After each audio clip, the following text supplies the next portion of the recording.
ಸ್ವಾಗತ ಸುಸ್ವಾಗತ. ಇವತ್ತಿನ ವಿಷಯಕ್ಕೆ ನಿಮಗೆ ತುಂಬ ಖುಷಿಯಿಂದ ಸ್ವಾಗತ ಮಾಡ್ತೀನಿ. ಯಾಕೆ ವಿಷಯ ಹೇಳ್ತಾ ಇದ್ದೀನಿ ಅಂದರೆ, ಇವತ್ತು 1K ಫಾಲೋವರ್ಸು ಯೂಟ್ಯೂಬಲ್ಲಿ ಆಗಿದ್ದಾರೆ. ಅದೇ 4 ತಿಂಗಳ ಹಿಂದೆ ತುಂಬ ನನಗೇನು ಗೊತ್ತಿರಲಿಲ್ಲ. ನಾನು ಎಲ್ಲಿ ನಮ್ಮ ತಾಯಿ ಫ್ಯಾಮಿಲಿ ಇದ್ದಾರೆ, ದೂರ ಇದ್ದೆ. ಆದರೆ ನಮ್ಮ ಭಾವ ಒಬ್ಬ ಇದ್ದಾನೆ, ಅಶ್ವದೀವಿದ್ದು, ಅವ್ರ ಕಡೆಯಿಂದ ಮತ್ತೆ ನಾನು ಅಲ್ಲಿ ಸೇರೋ ಇದು ಬಂತು. ಯಾವುದೋ ಒಂದು ಫಂಕ್ಷನಿಗೆ ಹೋದಾಗ ತಮಾಷೆಯಾಗಿ ಭಾವನೆ ಮಾಡ್ತೀಯಾ ಮಾಡು ಅಂತ ಹೇಳ್ದ. ಆ ವಿಷಯನ ಇಟ್ಕೊಂಡು ಸುಮ್ಮನೆ ಶುರು ಮಾಡಿದೆ. ಕೆಲವು ಕಡೆ ಒಳ್ಳೇದಾಗುತ್ತೆ ಮಾಡು ಅಂತ ಬಂತು, ಕೆಲವರು ನಗಾಡಿದ್ರು, ಬೈದರು. ಆದರೆ ಕೆಲವೊಂದು ವ್ಯಕ್ತಿಗಳು ಮಾಡು ಪರವಾಗಿಲ್ಲ, ಜೋರಾಗಿ ಮಾತಾಡು, ನನ್ನ ಜೊತೆ ಕೆಲಸ ಮಾಡೋ ಅಂತ ಕೆಲವು ಹುಡುಗ ಬರತ್ತಾಗಲಿ ಎಲ್ಲರೂ ಆಗಲಿ ಮಾಡು ಒಳ್ಳೇದಾಗುತ್ತೆ ಅಂತೆಲ್ಲ ಹೇಳಿದ್ರು. ಆದರೆ ಇವತ್ತು 1,000 ಒಂದು ಸುತ್ತ ನಿಲ್ಲಿಸಿದ್ರೆ ಅದು ದೊಡ್ಡ ವಿಷಯ ಆಗುತ್ತೆ. ಹಾಗೆ ನಿಮ್ಮೆಲ್ಲರ ಪ್ರೀತಿ ಆಶೀರ್ವಾದಗಳಿಗೆ ತುಂಬ ಗೌರವ ನೀಡ್ತಾ, ನಿಮ್ಮ ಈ ಪ್ರೀತಿ ಆಶೀರ್ವಾದವನ್ನು ಎಂದೂ ಯಾವುದೇ ರೀತಿ ಕೆಟ್ಟದಕ್ಕೆ ಯೂಸ್ ಮಾಡಲ್ಲ. ಸಮಾಜ ಉಳಿತದ ವಿಷಯಕ್ಕೋಸ್ಕರ ಯೂಸ್ ಮಾಡ್ತೀನಿ ಹೊರತು ಯಾವುದೇ ಒಂದು ಆಘಾತಕಾರಿ ವಿಷಯಕ್ಕಲ್ಲ. ಇವತ್ತಿನ ವಿಷಯಕ್ಕೆ ಸ್ವಾಗತ. ಯಾವುದೇ ಯೂಟ್ಯೂಬರ್ ಆಗಲಿ, ಇನ್ಫ್ಲುಯೆನ್ಸರ್ ಆಗಲಿ, ನಾವು ಯಾವ ನೆಲದಲ್ಲಿ ನೀರು ಕುಡಿದಿರ್ತೀವೋ, ಯಾವ ಮಣ್ಣಲ್ಲಿ ಬದುಕಿರ್ತೀವೋ, ಯಾವ ನೆಲದಲ್ಲಿ ಹುಟ್ಟಿರ್ತೀವೋ ಅದಕ್ಕೂ ಋಣಿಯಾಗಿರ್ಬೇಕಂತೆ. ಕೆಲವೊಬ್ರು ಕಚಡ ನಾಯಿಗಳಿದ್ದಾರೆ, ಅವ್ರ ಬಗ್ಗೆ 3 ಜನ ತಮ್ಲೈನಲ್ಲಿ ಫೋಟೋ ಹಾಕಿದ್ದೀನಿ ನೋಡಿ.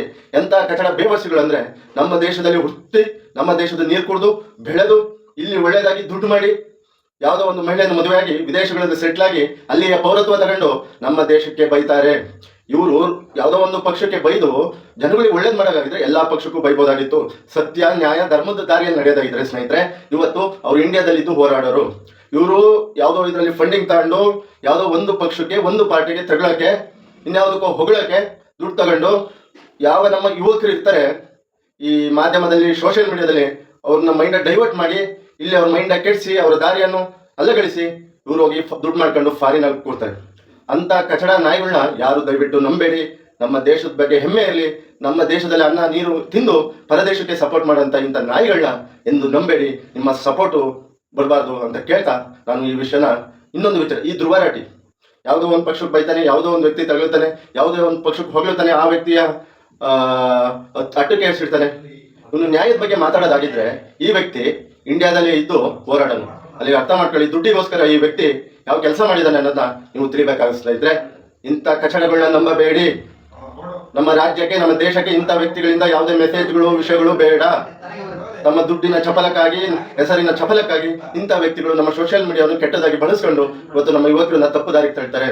ಅಂಥ ವಿಷಯ ನಂಬೇಡಿ ಅಂತ ಹೇಳ್ತಾ ನಾನು ಈ ವಿಡಿಯೋ ಇಲ್ಲಿಗೆ ಮುಕ್ತಾಯ ಮಾಡ್ತಾ ಇದ್ದೀನಿ. ನೀವು ಕೊಟ್ಟಂತ ಪ್ರೀತಿ, ನೀವು ಕೊಟ್ಟಂತ ಇದು ಗೌರವ, ನೀವು ಕೊಟ್ಟಂತ ಒಂದು ಆಶೀರ್ವಾದ ಎಲ್ಲರಿಗೂ ಧನ್ಯವಾದ ಹೇಳ್ತಾ ಇದ್ದೀನಿ.